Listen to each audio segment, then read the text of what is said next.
السلام عليكم ورحمة الله وبركاته. أهلا بيكم في فيديو جديد من مطبخنا مطبخ الماسة. النهاردة جاي لكم بوصفة جديدة. احنا عارفين ان البطاطا دلوقتي موجودة كتير جدا في الأسواق. حبيت ان اعمل معاكم صينية بطاطا بالبشاميل. شايفين جمال الصينية عاملة ازاي؟ من احلى الاكلات اللي ممكن تاكليها في الشتاء، ومن اكتر الحاجات اللي ممكن تدفي كمان. تابعوا معايا الفيديو. اللي لسه اول مره يتابعني واول مره يدخل يشوفني ما ينساش يعمل لي لايك وشير ويفعل زر الجرس عشان يوصل له كل جديد. ونشوف تابعوا معايا الفيديو للاخر عشان تعرفي ازاي تنجحي معاكي البطاطا البشاميل. عايزاكم بس تشوفوا جمالها، شايفين لونها عامل ازاي. هنبدا نقول بسم الله ونقول مقاديرنا واحده واحده. معانا كيلو من البطاطا غسلاها كويس قوي، لان احنا عارفين ان البطاطا بتبقى مليانه في طينه عليها من بره، بتغسليها كويس جدا ومنشفاها. معانا حوالي كيلو من الحليب او اللبن. معانا نص كوبايه من السكر. معانا ده وش اللبن، دي قشطه. معانا كمان فانيليا. هنعمل ايه دلوقتي؟ هنشيل كل مقاديرنا على جنب وهنقشر البطاطا بتاعتنا. طبعا احنا عارفين ان ده موسم البطاطا في الشتاء، حلوه جدا بتدفي، مفيده مغذيه للاطفال. هنعمل ايه؟ هنقشر البطاطا.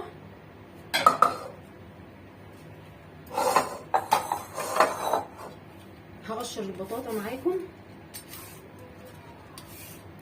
تغيير، بدل ما نسلقها او نشويها نعملها احلى صينيه بطاطا بالبشاميل.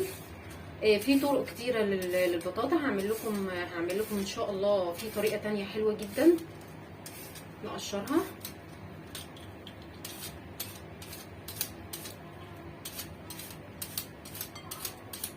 هخلص تقشير البطاطا بتاعتي وهرجع لكم.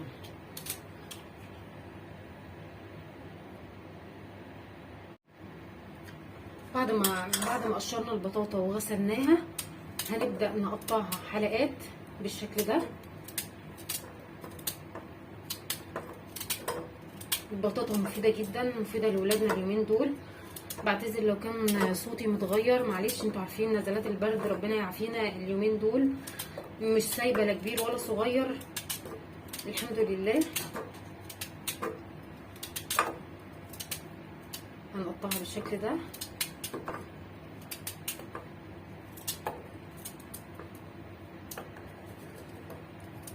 كده.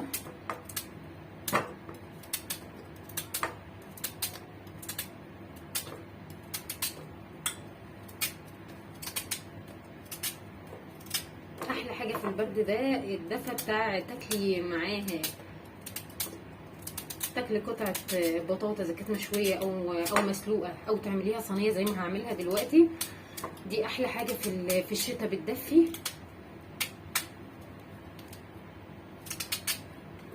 وتغيير، ومنها حاجه حلوه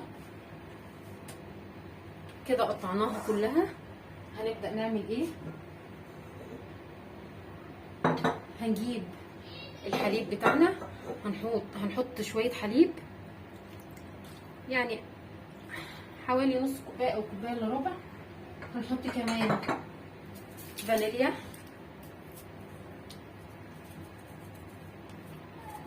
لو عندك قرفه حطي قرفه، بس بتبقى حلوه جدا، بس انا مش من هواة القرفه، مش بحبها قوي. هنحط كمان السكر طبعا حسب ما انت بتحبيه. انا مش هحط نص كوبايه كلها، هدوقها وهي بتتسلق. يبقى احنا دلوقتي هنرفعها على النار. هحطها دلوقتي على النار. دلوقتي حطيناها على النار زي ما انتم شايفين. هنسيبها لما تستوي، وبعدين هنرجع نشوف هنعمل فيها ايه. ممكن نحط معاها معلقه سمنه، هنحط بس معلقه من السمنه بالشكل ده.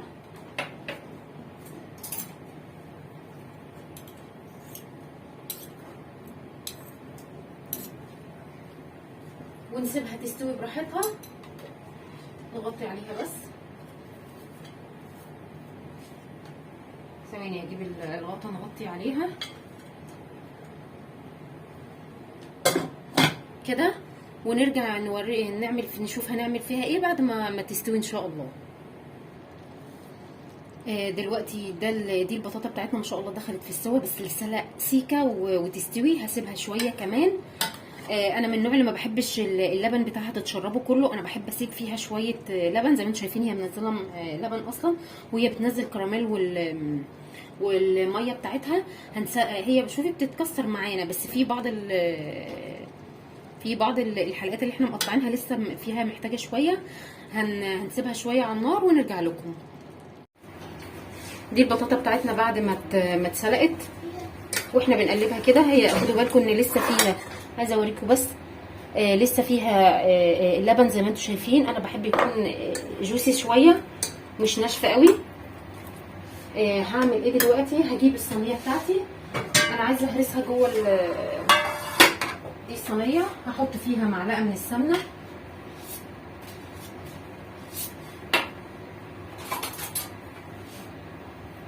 كده. هندهن بيها ارضيه الصينيه بتاعتنا.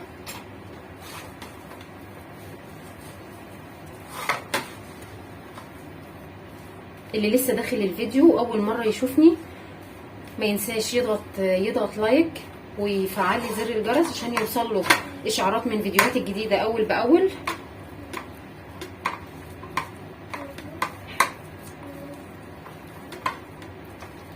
كده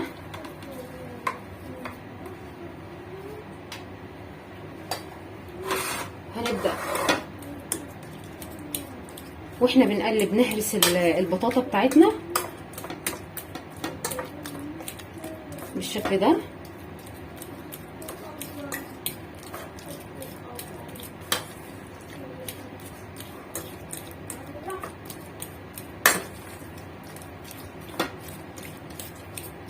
كده هنبدأ ننزلها في الصينية. لا في حاجة انا المفروض هضيف، معلش هنضيف القشطة. هنبقى نقلبها في القطعة اللي نزلت دي.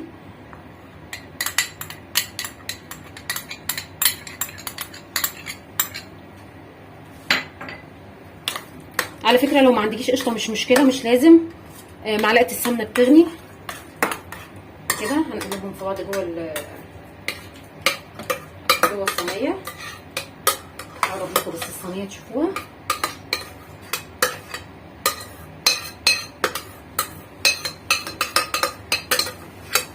جربيها ان شاء الله بالطريقة دي، هتعجبكم جدا.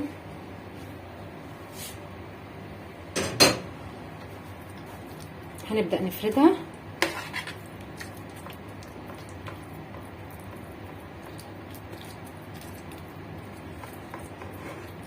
كده.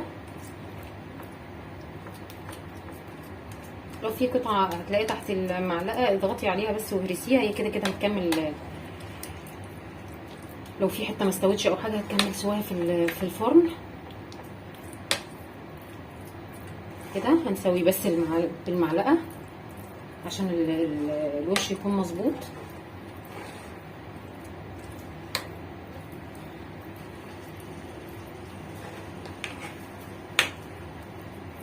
حاسه ان القشطه متجمعه في الجزء ده. بس الكاميرا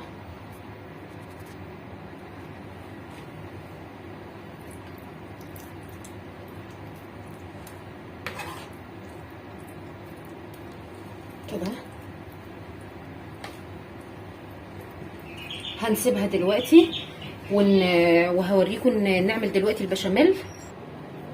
دلوقتي حطينا حله على النار هنعمل فيها البشاميل. هنحط فيها معلقتين كبار من الزبده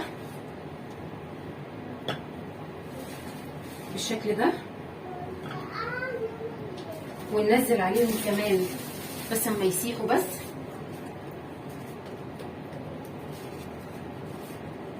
نحط نقطه زيت.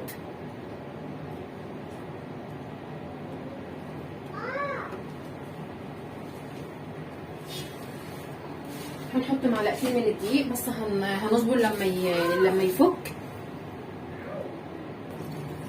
كده. الزبده بتاعتنا ساحت، هننزل معاها معلقتين من الدقيق مليانين بالشكل ده.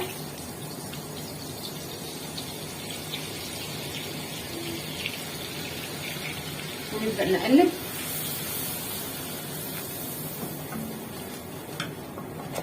كده لحد ما ريحه الدقيق بس تروح.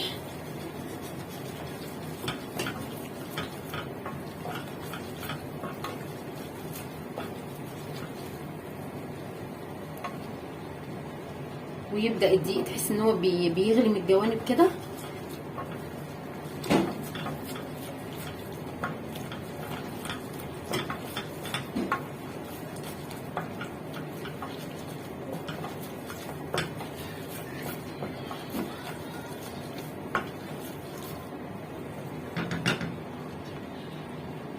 نبدأ بقى ننزل باللبن بتاعنا واحدة واحدة.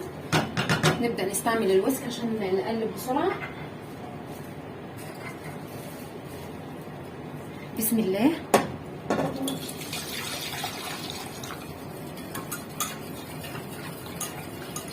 لو حاسة ان هو كتل او حاجة اضربيه في الخلاط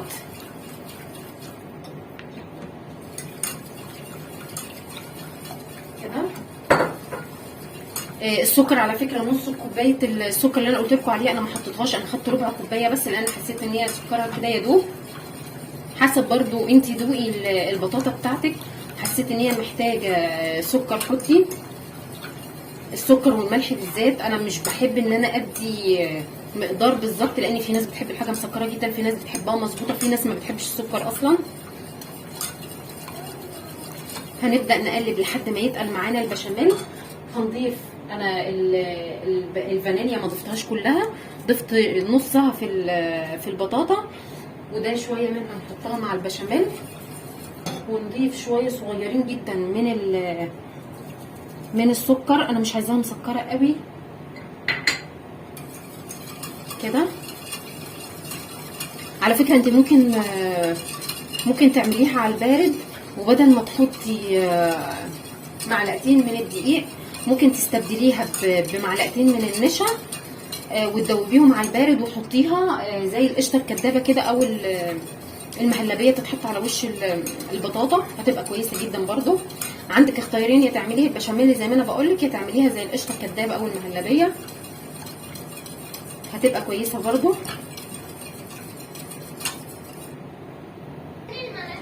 ده دلوقتي البشاميل بتاعنا بسم الله ما شاء الله، شايفينه تقل ازاي؟ ما شاء الله، لا كتل ولا اي حاجه، شايفينه تحفه ازاي. هنبدا نضيف عليه دلوقتي، مش عايزاه يتقل قوي، ولو تقل ممكن تخفيه باللبن. وهنبدا ننزل عليه على البطاطا. هنبدا دلوقتي ننزل بالخليط بتاعنا البشاميل. شايفينه ما شاء الله عامل ازاي. هجيب بس سباتولا ننزل كل اللي موجود ده.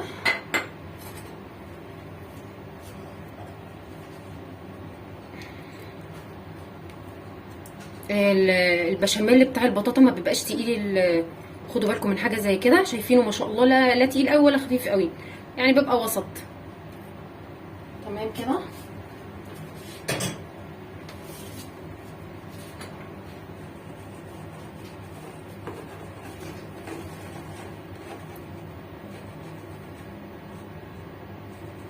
كده كده حطينا البشاميل. عايزه بس امسح الحروف بتاعتها ورجعنا لكم تاني عشان اوريكم ده البشاميل بعد ما حطيناه. في نقطه حلوه جدا جربوها، سكر بودر، ممكن من غيره تحمر عادي مفيش مشكله، بس ضيفي السكر البودر هيحمرها لك احلى، يعملها لك وش كويس جدا. انا مش عايزه اكتر كتير.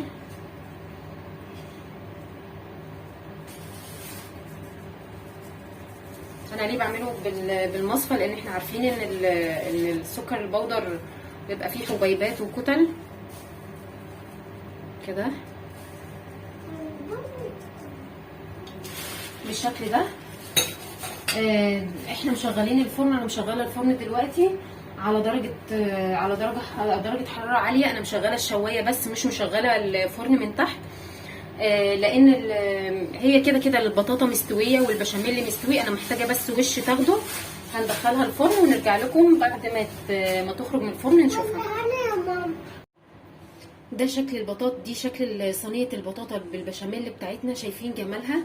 شايفين حلوه ازاي؟ شايفين اللون؟ السكر البودر اللي احنا حطيناه شايفين اداها جمال ولون عامل ازاي؟ عايزه اقطع معاكم. انا سبتها شويه لما خرجت من الفرن. عايزه اقطع معاكم قطعه اطلعها اوريكم جمالها. يا مسهل وتطلع. هي سخنه جدا. انا هقطعها بس هسيبها شويه عشان تطلع معايا مش متكسره. هقطعها واسيبها شويه وارجع لكم اوريها لكم بعد ما تتقطع. انا سبتها تبرد شويه بس يا رب تطلع مظبوطه، بس هي برضو لسه سخنه جدا.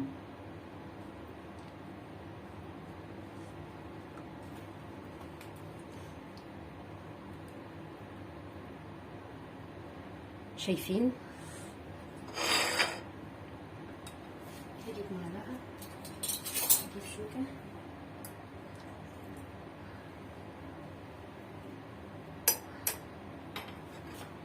شايفين عامله ازاي؟ شايفين البشاميل بتاعها؟